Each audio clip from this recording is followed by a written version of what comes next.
Hey, welcome to your shipper update. I'm Michael Vincent. He's Anthony Smith, our lead economist, and he loves tuna fish as well. You're just spitting nothing but facts here. But I'm all things Anthony. That's it. We should have a show about that. See how that goes. So we have the ISM PMI here behind us in the blue line. And of course, we have my favorite index in Sonar, the flatbed outbound tender rejection index. And so between the two, between manufacturing and between flatbed, you essentially know what's going on within the economy. You have an insight to where the canary in the coal mine, I think is an old saying. Oh, yeah. No, yeah. Because you could see what's happening within manufacturing. You can see what's happening.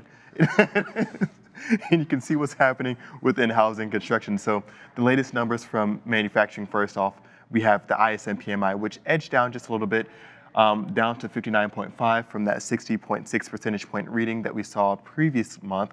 And so that edge down was kind of predicted or forecasted in this green line here, that flatbed outbound tender rejection index. And so that was one of the things that we're talking about, not just last week, but the week before, even when we're looking at non-defense capital goods new orders, where we were anticipating it moving. And not that this is a drop off or there's going to be just manufacturing momentum is over. It's just showing that it's growing, but just at a little bit of a slower rate. So the pace is easing in a sense. And so when we're looking at that easing of manufacturing activity, there's still a lot of momentum behind it. Backlogs of orders, new orders still coming in. It's still going up. It's still not like they're going up. saying, well, you know, we're going to scale back a little bit. Exactly. No.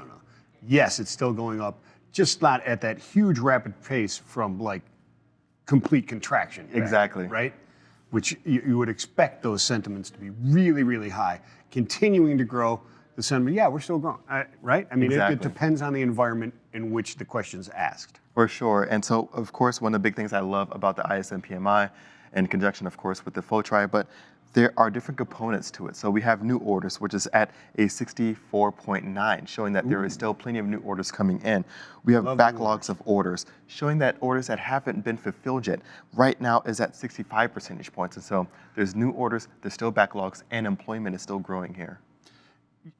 Employment is still growing in this section. Backlogs are growing. Does that become a limiter like the housing does? It does.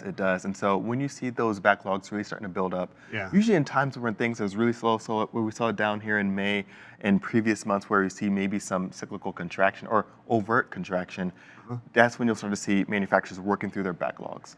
And so new orders aren't coming in, let's work through our backlogs. Then when you kind of deplete your backlogs, you're just like, okay, we're kind of getting new orders. We're looking for business here. Yeah. But right now, there's so much backlogs and so much in new orders that this momentum that we're seeing right now within manufacturing is likely going to persist into 2022. We'll likely see a peak in actual manufacturing before we see any kind of easing.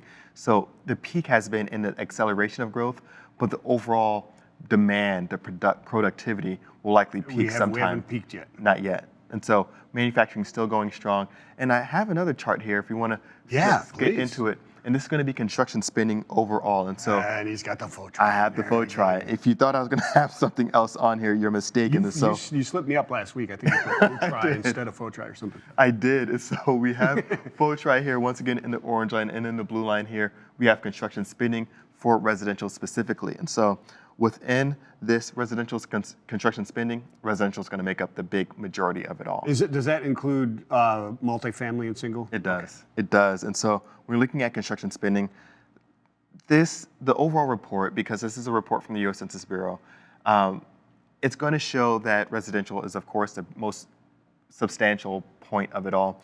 But when looking at really across the board, even on a year-over-year basis, everything else is almost negative, and so, or pretty much negative, except for maybe one or two segments. And so when we're looking at, for example, non-residential, like offices, that's still in the negative right now. Well, I would imagine, right? Exactly. I mean, and so we're seeing... I'm not saying, hey, Anthony, let's go start a commercial construction company. Exactly.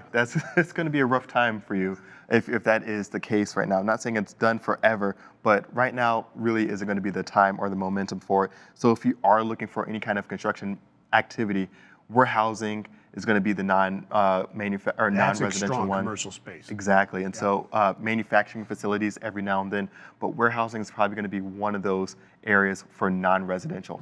Of course, we hear about this infrastructure plan coming on.